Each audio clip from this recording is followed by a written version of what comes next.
Let's get real for a minute. There's a silent epidemic sweeping through our communities: men's mental health. We see men, fathers, brothers, friends, going about their lives, but many are struggling beneath the surface. They're battling anxiety, depression, and despair, often alone because they've been told that's what a man is supposed to do. This isn't just a personal issue, it's a crisis with life and death consequences.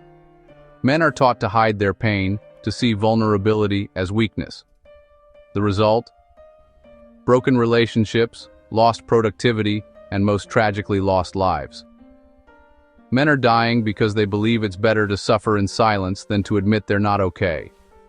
We wouldn't tell someone with a broken leg to just walk it off, so why do we do that with mental pain? This is a wake-up call. Men's mental health matters as much as physical health. It's time to listen, to create safe spaces, and to challenge the toxic expectations we've placed on men. We're going to shine a light on this crisis, look at the numbers, and talk about real solutions. The time for silence is over. It's time to start talking, listening, and healing. Let's look at the facts. Men die by suicide at rates 3 to 4 times higher than women. These aren't just statistics. They're fathers, sons, and brothers lost to silence. Interestingly, mental health conditions like depression and anxiety occur in men and women at similar rates. The difference? Men are far less likely to seek help. Instead, many turn to alcohol, drugs, or reckless behavior to cope, making things worse.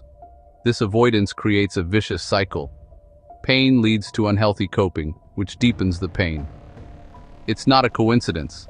It's a pattern rooted in cultural expectations. The numbers reveal a crisis happening right in front of us. We can't afford to look away. The evidence is clear. The stakes are too high. Where does this start? Early. On the playground, when boys are told, "Big boys don't cry." Boys are pushed into the man box, expected to be strong, stoic, and never vulnerable. This message comes from parents, coaches, movies, and peers. Boys quickly learn that anger is okay, but sadness or fear is not. They put on a mask, hiding their true feelings. Research shows young boys have deep emotional friendships, but as they grow, they're pressured to shut down emotionally. They lose the connections that could save them later in life. By adulthood, many men are emotionally illiterate, unable to name or express what they feel. When a man feels despair, he might just call it being off or irritable, not realizing it's depression or anxiety. We've given men tools to fix cars, but not to navigate their own emotions. This isn't their fault. It's a cultural failure. The result? Generations of men disconnected from themselves and each other. It's the foundation of the crisis we face today. We must break this cycle. It starts with changing what we teach our boys. Men are trained from boyhood to suppress emotions. The main reason they don't seek help? Fear of being seen as weak, of being judged, of losing respect. The man box says, be strong, solve your own problems. Many men don't even know how to start the conversation about their feelings. Admitting they're struggling feels like betraying their role as the family's rock. So they build walls of silence, isolating themselves further. This isn't just stubbornness. It's survival in a world that punishes vulnerability. We need to make it safe for men to ask for help. Silence comes at a high price, not just for men, but for everyone around them. Untreated depression or anxiety spills into relationships. A distant, irritable husband or father can create confusion and pain at home.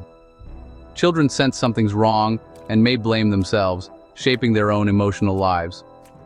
At work, struggling men are less productive and more likely to miss days.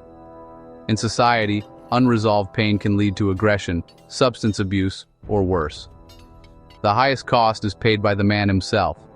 Living with untreated mental illness is isolating and exhausting. It robs joy, hope, and connection. This is the path that leads to those devastating suicide statistics. The true cost of silence is measured in broken lives and lost futures. It's not just about feeling bad, It's about survival. We can't ignore it any longer. The antidote to silence is connection. Support starts with non-judgmental listening. A friend, a partner, anyone willing to ask, "Are you really okay?" And wait for the real answer. Therapy is a powerful tool, giving men the language and strategies to manage their emotions. Think of therapy as a gym for your mind, a place to build emotional strength. Group support is also vital. When men hear others share the same struggles, isolation fades.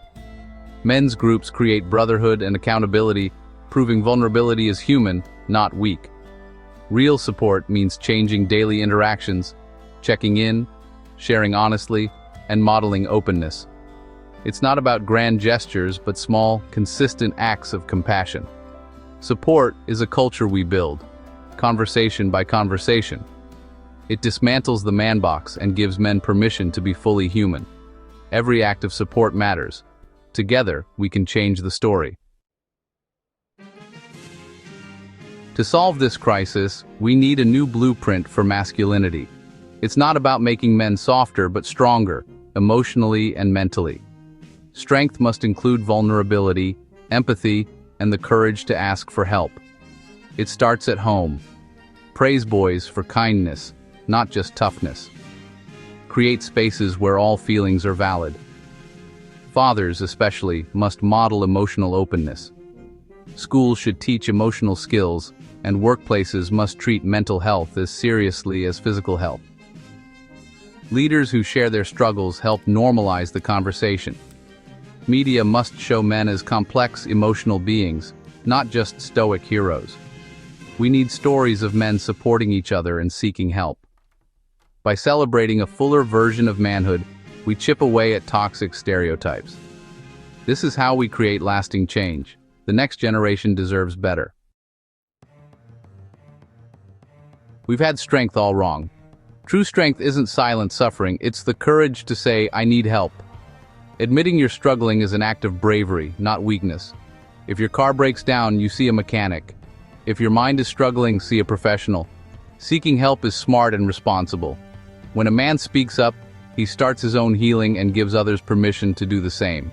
Every story shared chips away at stigma and opens doors for others. To every man hurting, you are not alone. Your feelings are human, not a flaw. Speaking up is the bravest thing you can do. It's how you take your life back. Your story matters. This is real strength. We've seen the numbers, the causes, and the cost of silence. Now, what are we going to do about it? Action starts with each of us. Men, promise yourself to take one small step. Talk to someone, reach out, or look for help. You don't have to fix everything at once. Just start. For those who love a man, listen deeply, ask how he's really doing, and create a safe space for honesty. Don't try to fix, just be there. Let him know vulnerability is safe with you. For society, challenge outdated stereotypes, advocate for better mental health resources, and celebrate men who speak out. We all have a role in tearing down the man box. The silent crisis of male mental health has gone on too long. The time for change is now. Let's get to work. Every conversation matters. Together, we can save lives.